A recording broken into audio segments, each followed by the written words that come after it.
তো আজকের ক্লাসে আমরা কত নম্বর ভাগের বর্ণ শিখব? 11 নম্বর ভাগের। কত নম্বর ভাগের? 11 নম্বরে 4টি বর্ণ। 11 নম্বরে 4টি বর্ণ কি কি? বিসর্গ, অনুস্বার, কন্ডাক্টর, চন্দ্রবিন্দু। সবাই ব্ল্যাকবোর্ডে আমার হাতের দিকে দেখতে থাকো। প্রথম বর্ণ কি? বিসর্গ। বিসর্গ কি? বিসর্গ হচ্ছে দুইটা বৃত্ত সমান। দুইটা বৃত্ত কি সমান। তবে এটি কি এভাবে লিখবো না, কিভাবে লিখবো? এই যে চোখ ধরলাম, ঠিক আছে?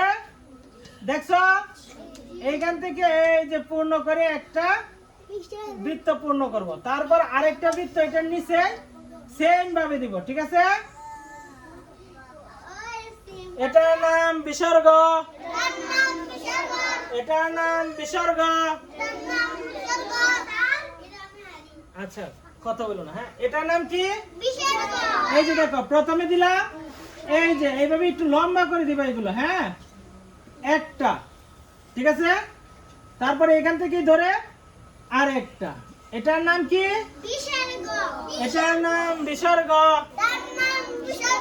এটার নাম বিসর্গ। এটার নাম বিসর্গ।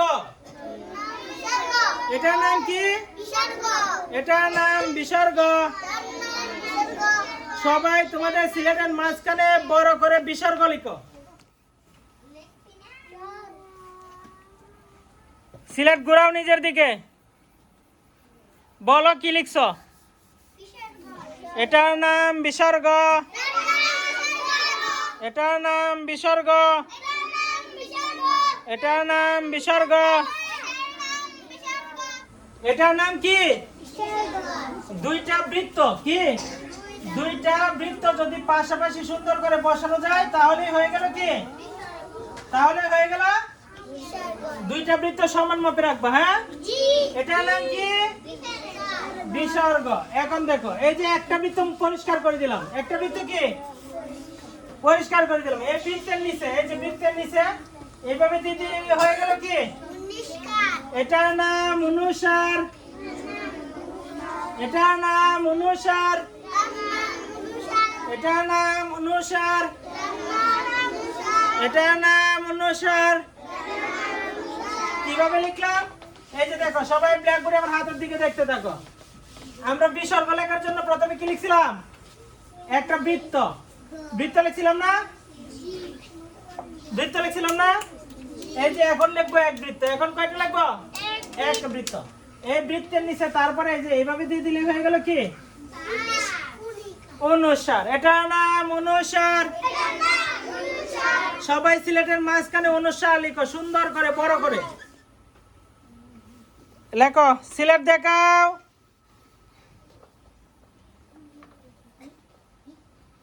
এটার নাম কি? সিলেট ঘুরাও নিজের দিকে। এটার নাম কি? এটার নাম কি? বিসর্গ না অনুস্বার? এটার নাম অনুস্বার। এটার নাম অনুস্বার। সাত দেখা। এটার নাম কি? এটার নাম অনুস্বার। এই যে অনুস্বার আমি লিখছি, এইখানে কি মোটা না? আর এদিকে যাওয়ার ক্ষেত্রে কি চিকন হয়েছে না? তোমাদের কিন্তু এটা হয় নাই। তোমাদের কি এটা হয় না? আবার দেখো প্রথমে কি লিখছি? প্রথমে এই যে বৃত্তটা দিলাম, হ্যাঁ? তারপরে এখানে মোটা থেকে শুরু করে এখানে গেছে যে চিকন হয়ে, কি চিকন হয়ে গেছে। এটার নাম কি? অনুস্বার। এটার নাম অনুস্বার। তাহলে কি গেল? এখন কন্ডাক্টর। এখন কি? কন্ডাক্টর। কেমনে দেখো, প্রথমে এখানে একটা বৃত্ত দিলাম, দেখছো? তারপরে এই যে ঘুরাই নিয়ে এই যে এখানে না এই যে ভেবে দিলাম। এটার নাম কন্ডাক্টর। এটার নাম কন্ডাক্টর। আবার দেখো এই যে দিলাম, এই যে একটা বৃত্ত ধরলাম, হ্যাঁ? এই যে বৃত্ত নিয়ে এই যে ঘুরাই আনছি, দেখছো? তারপরে এই যে ঘুরাই নিছি, দেখছো? এখানে নাকি এখানে চিকন করছি। এটার নাম কন্ডাক্টর। এটার নাম কন্ডাক্টর। এটার নাম কন্ডাক্টর। এটার নাম কন্ডাক্টর। সবাই সিলেটের মাঝখানে কন্ডাক্টর লিখো বড় করে সুন্দর করে। সিলেট দেখাও, সিলেট দেখাও।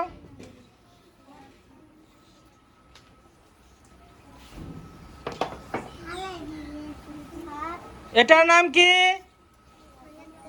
এটার নাম কন্ডাক্টর। এই শোনো, এই যে কন্ডাক্টর লেখছি দেখছো?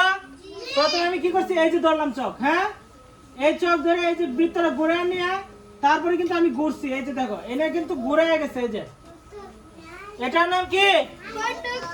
কন্ডাক্টর। এটার নাম কন্ডাক্টর। বাকি রইল কি? আমরা একটা পড়তাম কিটা চন্দ্রবিন্দু, কিটা পড়তাম এটা চন্দ্রবিন্দু। চন্দ্রবিন্দু শব্দটা কি? চন্দ্রবিন্দু শব্দটা কি? চন্দ্রবিন্দু মানে কি? চাঁদের উপরে একটা বিন্দু, চাঁদের উপর একটা বিন্দু, চাঁদের উপর কি একটা বিন্দু। আমরা আগে লিখতাম কেমনে? এমনি লিখতাম, লিখে একটা বিন্দু দিতাম। শব্দটা এটা কি চাঁদের মতো হয়েছে? চন্দ্রবিন্দু লিখতে গেলে প্রথমে কিসের মতো লাগবে? চাঁদের মতো। কের মতো? এই যে চোখ ধরলাম দেখছো, এই যে চোখ ধরলাম দেখছো, এইখান থেকে ঘুরাই না এইভাবে হালকা উপরে উঠাই দিবা। এটা কি দেখতে চাঁদের মতো না? এটা কি চাঁদের মতো না? আর চাঁদের মতো থাকার কারণে এখানে একটা বিন্দু দিলে হয়ে গেল কি? চন্দ্র বিন্দু। এটার নাম চন্দ্রবিন্দু। এটার নাম চন্দ্রবিন্দু।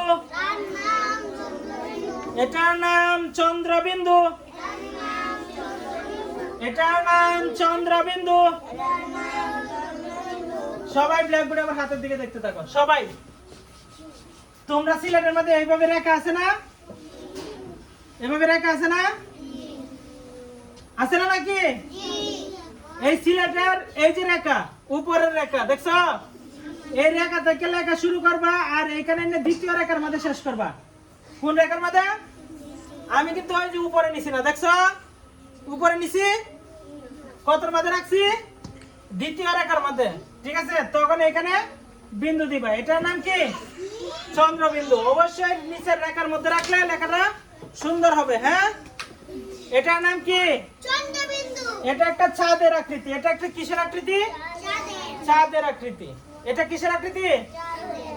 চাঁদের আকৃতি থাকার কারণে এটার নাম হচ্ছে চন্দ্র। এটার নাম কি? চন্দ্র। আর এই যে অংশটা দিলাম এটার নাম কি? বিন্দু। এটার নাম কি? তাহলে দুইটা একত্রিত করে হয়েছে চন্দ্র বিন্দু। দুইটা একত্রিত করে কি হয়েছে? এটার নাম চন্দ্রবিন্দু। সবাই সিলেটের মাঝখানে বড় করে চন্দ্রবিন্দু লিখো। এটার নাম কি? এটার নাম? এটার নাম চন্দ্রবিন্দু। সিলেট ঘুরাও নিজের দিকে, দেখো কি লেখছো এটা। এটার নাম কি? এটার নাম?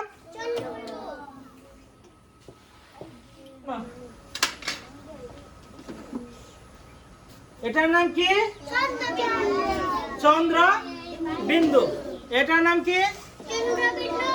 তো বাড়িতে সবাই চন্দ্রবিন্দু বেশি বেশি করে লিখবা, ঠিক আছে? চন্দ্রবিন্দু না 11 নম্বর ভাগের বর্ণগুলো। ইনশাআল্লাহ কালকে 11 নম্বর ভাগের কি 1 থেকে 11 ভাগের বর্ণগুলোর পরীক্ষা।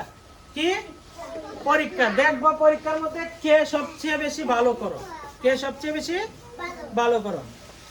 তো আমরা 11 নম্বর ভাগের বর্ণ শেষ করলাম না? এখন যদি আমরা স্বর বর্ণ আর ব্যঞ্জন বর্ণ পড়ি, স্বর বর্ণ কয়টি? 11টি। আর ব্যঞ্জন বর্ণ? 39টি।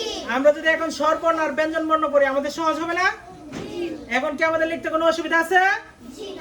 অসুবিধা নেই, ঠিক আছে? তো আলহামদুলিল্লাহ আমরা 11 ভাগের বর্ণ শেষ করলাম। আসলে লেখার সুবিধার্থে 11 ভাগের বর্ণ ভাগ করা হয়েছিল, কিন্তু আমাদের আজকে 11 ভাগের বর্ণ শেষ হয়ে গেল। যারা 11 ভাগের বর্ণ সম্পূর্ণভাবে তোমরা পড়ছো তারা অবশ্যই অবশ্যই স্বরবর্ণ এবং ব্যঞ্জন বর্ণ ভালো করে লিখতে পারবা। যে কারণে কি সবাই মনোযোগ দিয়ে পূর্বের পড়াগুলো কি করবা? রিভাইজ করবা। তো আজকের জন্য বিদায় নিচ্ছি। আসসালামু আলাইকুম রহমতুল্লাহ।